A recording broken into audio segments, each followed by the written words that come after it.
This is the Daily Market Comment by Marios Hadjikyriacos. I'm Maria Pashurudis. Thanks for joining us at XM.com.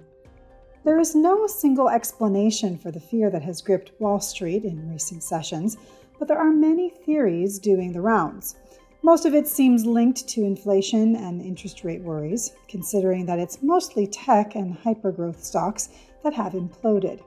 If you are an early-stage company whose stratospheric valuation is based on discounted cash flows 10 years into the future, that valuation suddenly doesn't make much sense in a world of higher inflation and ultimately higher interest rates.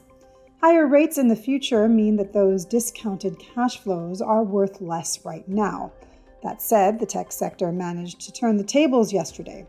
The tech-heavy Nasdaq erased a sharp drop to close virtually unchanged, whereas the S&P 500 and the Dow Jones both fell substantially. Hence, some investors went shopping to capitalize on the heavy discounts in tech and growth, even as the sell-off started to infect other sectors.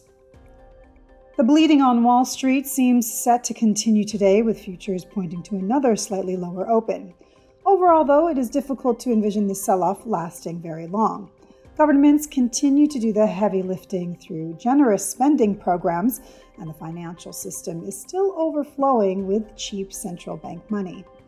Even in an environment of higher inflation, there's no real alternative to stocks. Bonds are guaranteed to lose you money, while commodity markets are too small and equally volatile. The strange part is that the dollar has been unable to shine lately, even as investors almost started to panic. This likely comes back to real U.S. yields being depressed near record lows as inflation expectations edge higher, but the Fed keeps insisting that this is a supply-side episode that won't elicit tighter policy. It's a toxic cocktail for the dollar. As for today, the main event will be the release of the U.S. CPI data for April. Bearing in mind the nerves around inflation lately in the markets and the narrative around the Fed, any surprises in this data could have an oversized impact. A higher-than-expected CPI print could sink equity markets, but breathe some life back into the dollar, and vice versa.